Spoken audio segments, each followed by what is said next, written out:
So I'll be doing day 5. Should we really give Mary everything? The second part of de Montfort's formula of consecration says that we should give Mary everything, including our interior and spiritual goods, which are our merits and our virtues and our good works, past, present, and future. Isn't this a bit too much? No, it's perfect. It's beautiful. Let's see why by learning how the offering affects others and ourselves. In regard to others, when we fully consecrate ourselves to Mary, we lose the unconditional right to distribute the value of our prayers and good actions to others. In other words, we give the rights to the grace of merit of our prayers to Mary. We're telling her, Mary, I give you the right to distribute the grace of my prayers as you see fit. Making such a gift to Mary has a big benefit. It ensures that the grace of our prayers will be used in the best way possible. It works like this. Because of her unique vantage point from heaven and on account of her most intimate communication with her divine Son, Mary can best determine which people are most in need of our prayers. For instance, seeing some forgotten person in China about to die in despair, Mary can take the grace of our prayers and offer up sufferings and use it to help that dying person to trust in God and accept his mercy.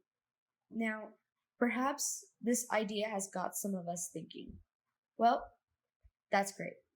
I'm happy to help the dying person in China, whom I don't know, but I'd be disappointed if I therefore couldn't use the grace of my prayers and good works to help the people I do know, like my family and friends.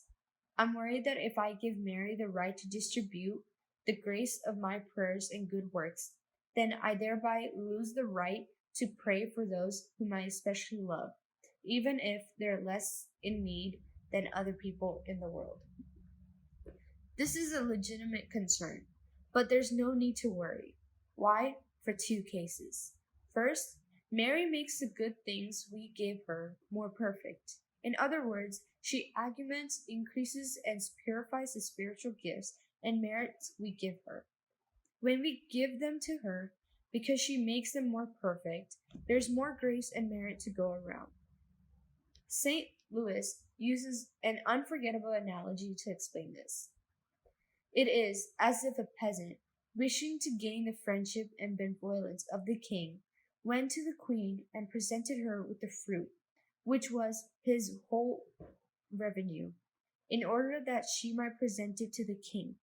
The queen, having accepted the poor little offering from the peasant, would place the fruit on a large and beautiful dish of gold, and so, on the peasant's behalf, would present it to the king. Then the fruit, however, unworthy in itself to be a king's present, would become worthy of his majesty because of the dish of gold on which it is rested and the person who presented it. As you know, we are the peasant in this situation. Mother Mary is the queen, king is the god, and she is the one bringing our prayer to God and representing it in a unique way for God to see. This reminds me of a situation when I was younger. My mother used to always say, pray to Mother Mary. I always asked her why pray to Mother Mary instead. And she would always say that God is probably busy protecting the world and might not hear my prayer. So if I pray to Mother Mary, she will bring my prayer to God, and she will help make him try to help me out. So ever since then, I've been trying to pray to Mother Mary. Anyway, continuing on. Here's the second reason why we shouldn't worry.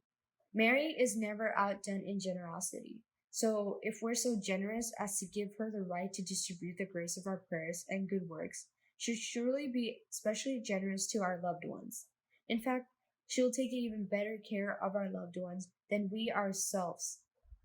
For instance, let's say one of our family members or friends is in need of our prayer, and we don't know it. Well, Mary knows it, because she's Mary. And she'll make sure that that person doesn't go without. Giving Mary the right to distribute the grace of our prayers and good works doesn't mean we can't still pray for our loved ones. We can and should pray for them. It's just that we give Mary the final say in deciding to whom and for what purpose the grace of our prayers and good works should be applied. Remember, Mary is not outdone in generosity. She especially hears the prayers of those of us who have given her everything, including the value of our good works, and she wants us to tell her of the people and intentions we hold in our hearts. If we've given her everything, is there any doubt that she'll be generous in giving whatever good we ask for to those who are dear to us? Giving everything to Mother Mary is giving your pain, suffering, and joy to her, and she will help you and make it better. If you have a sucky day, if you offer up your pain to Mother Mary, she will do whatever she can to help you feel better and not worse.